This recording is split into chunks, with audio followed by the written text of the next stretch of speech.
Hi friends, तर बघू शकता ही थैली घेऊन आपण चाललो मासे धरायला. आणि आता direct खोट बोलायचं, दररोज बोलायचं, रोज बोलायचं. हा, तर आपण चाललो आता मासे धरायला. याच्यामध्ये पीठ आहे, गळ आहे, आणि हे पोरं आपल्या सोबत येतं आणि डायरेक्ट मासे धरणार आहे भाई सरफराज. नाद करते काय काय माहिती त्या मासे धरणार यावाच लागतं. तेव्हाच माणूस येऊ यावाच हा. लागते. बाहेरला बघू शकता इकडे मित्रच आपले बाकीचे. हे बघा, हे ब्लॉगर आहे, इकडे दोघ जण गेले.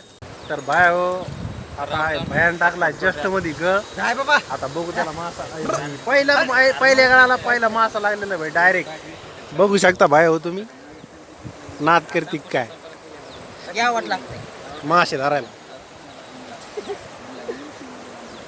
आणि ह्याचा वेगळाच विषय चालू आहे भाई. आमच्या इकडे चाललंय, इकडे भाईचं संपलंय नेट आणि ते मला हॉटस्पॉट मागायले बॉय. बघ. आणि हे गरीब इसकी.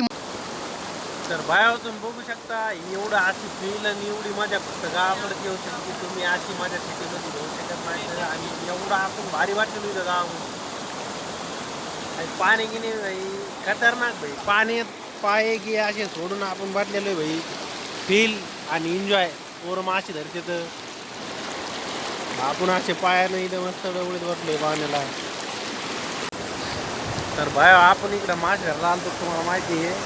आपण बसलो होतो पाण्यात, थोडं जरासं मजा घेत पाण्याची. म्हणजे जरा भारी वाटते पाण्यात पाय सोडून बसते हो.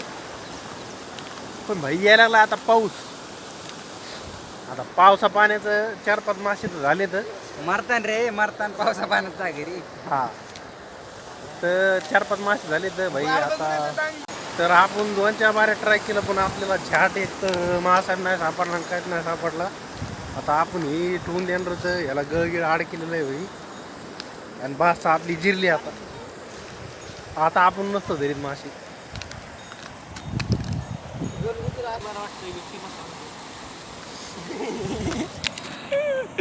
काय झालं, नेमकं झालं काय?